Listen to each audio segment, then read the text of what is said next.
خوش نصیب کون ہے جو جوانی میں توبہ کرتے ہیں، جوان کی توبہ پہ عرش الہی جھوم اٹھتا ہے۔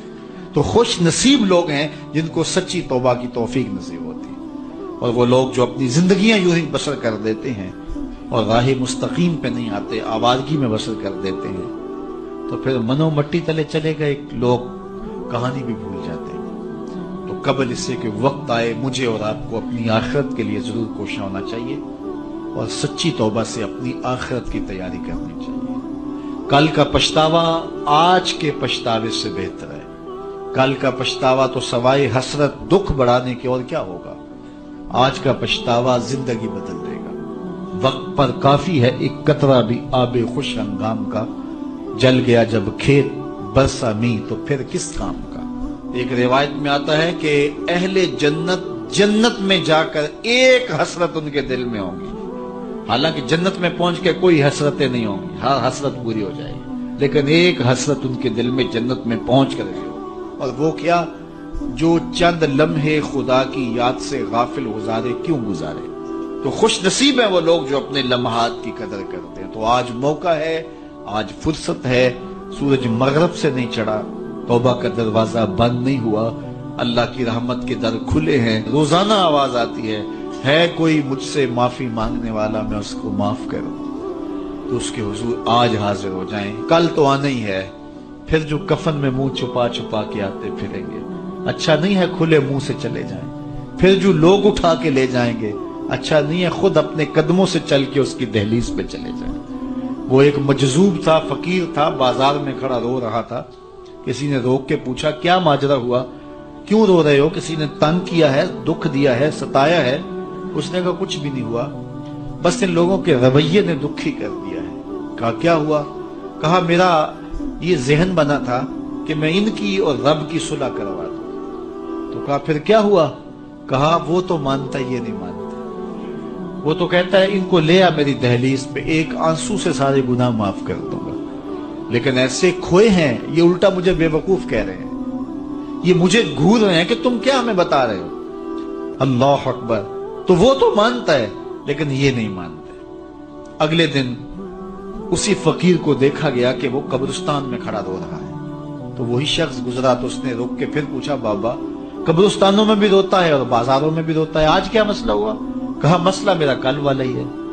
کہا آج کیا ہوا؟ کہا کل ان سے مایوس ہوا تو پھر آج ادھر نکل آیا، اور آج میرا پروگرام بنا کہ چلو ان کی اور رب کی صلح کروا دو۔ تو کہا آج کیا رکاوٹ ہے؟ کہا آج یہ مانتے ہیں وہ نہیں مانتا۔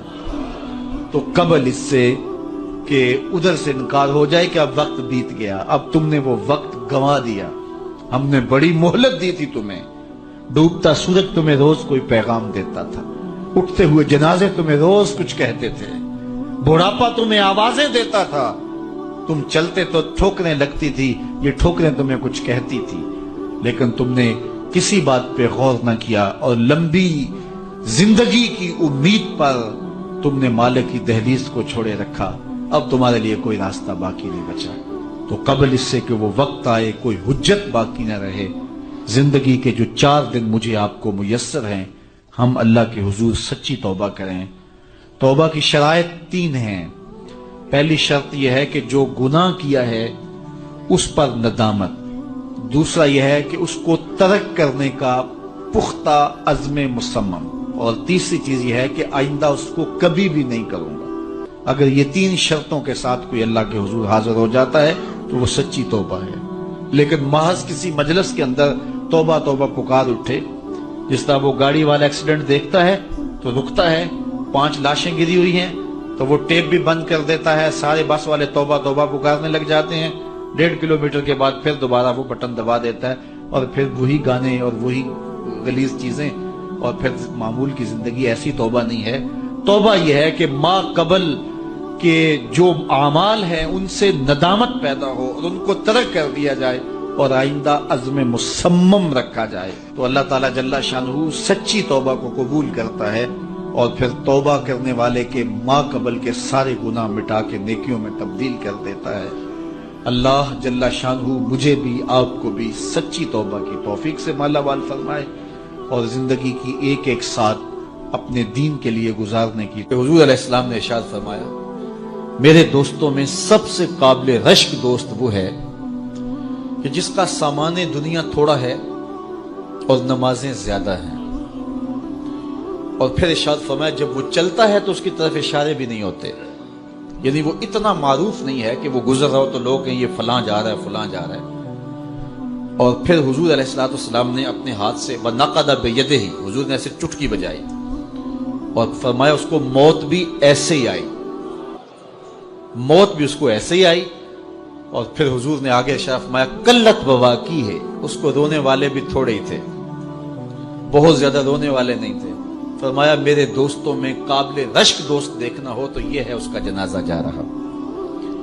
اللہ اکبر، یہ دنیا پہ آئے، ایک کونے کھجرے میں زندگی کاٹ دی، رزق حلال کمایا، معاشرے میں کوئی اتنی پہچان بھی نہیں بنی، بس آئے، بس زیادہ وقت مسجد میں گزرا، سجدے کثرت کے ساتھ تھے، حقوق العباد کا خیال رکھا، کسی کو دکھ نہیں دیا اور اپنی زندگی گزار دی۔ مرے تو زیادہ لوگوں کو پتہ ہی نہیں چلا، اس کی کسی کو کمی محسوس نہیں ہوئی، اس لیے کہ معاشرے کے اندر وہ ایسا ہی نہیں تھا۔ لا یشار الیہ الناس، لوگ اس کی طرف اشارہ نہیں کیا کرتے تھے کہ یہ فلاں ہے یہ فلاں ہے، اس کا تذکرہ نہیں کیا جاتا تھا، نہ کسی شادی میں بلایا جاتا تھا، نہ کسی ولیمے میں بلایا جاتا تھا۔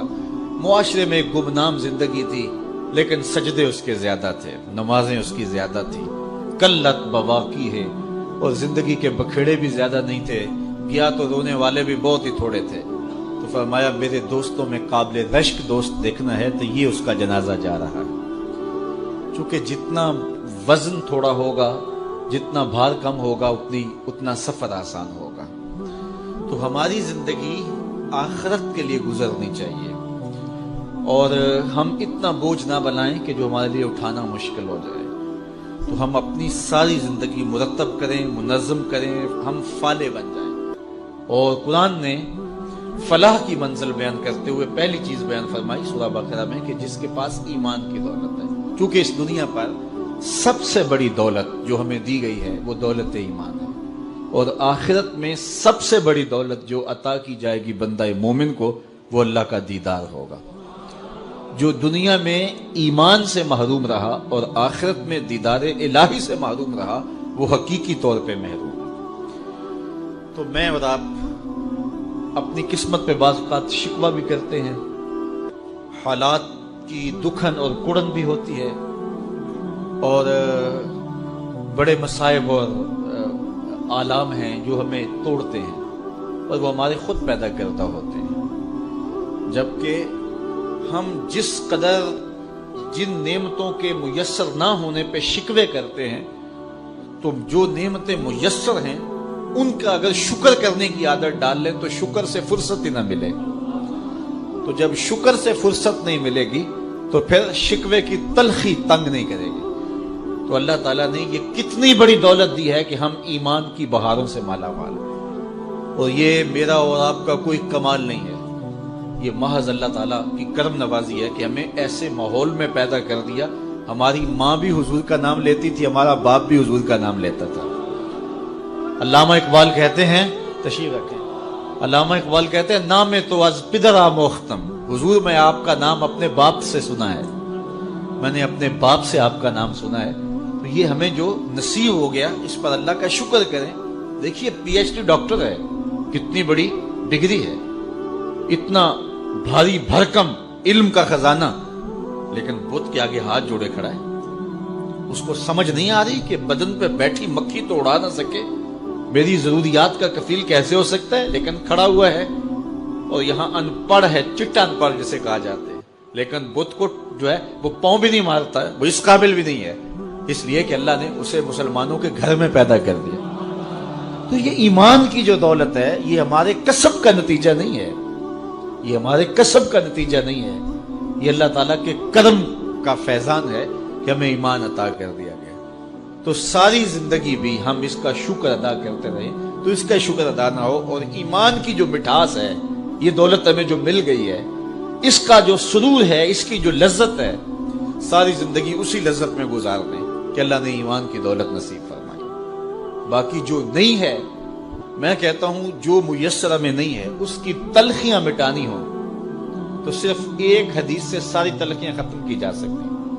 میں پہلے بھی آپ کو سنا چکا ہوں، صرف ایک حدیث، ہمارے پاس یہ نہیں ہے، یہ نہیں ہے، یہ نہیں ہے، یہ نہیں، کتنی تلخی ہے، ہمسایوں کے پاس یہ ہے، شریکوں کے پاس یہ ہے، فلاں کے پاس یہ ہے، کتنی تلخی ہے۔ ان ساری تلخیوں کو مٹانا ہو تو علاج صرف ایک رسول کریم کی حدیث ہے۔ حضور نے ارشاد فرمایا جو اللہ کے دیے گئے تھوڑے رزق پہ راضی ہو گیا، اللہ قیامت کے دن اس کے تھوڑے عملوں پہ راضی ہو جائے گا۔ چل بندے موج کر، تو میرے تھوڑے پہ راضی ہو گیا تھا، میں تیرے تھوڑے عملوں پہ راضی ہو گیا۔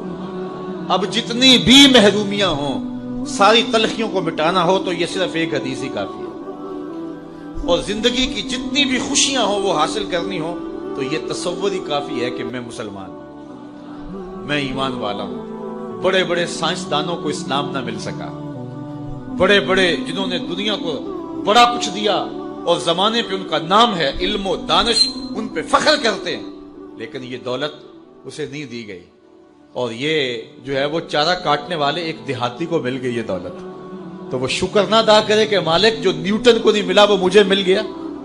اتنے بڑے سائنسدانوں کو جو نہیں مل سکا، دنیا کے دانشوروں کو نہیں مل سکا، جو پوری دنیا کو چلاتے ہیں، پوری دنیا کی منصوبہ بندی کرتے ہیں، یہ دولت انہیں نہیں نصیب ہوئی اور مجھے ماں کی گود سے نصیب ہوگی۔ تو یہ تصور ہی نحال کر دیتا ہے کہ مجھے ایمان کی دولت نصیب ہوئی۔ تو یہ سب سے بڑی دولت ہے، اور یہ فلاح کی پہلی سیڑھی ہے اور پہلی بنیاد ہے جو اللہ تعالیٰ نے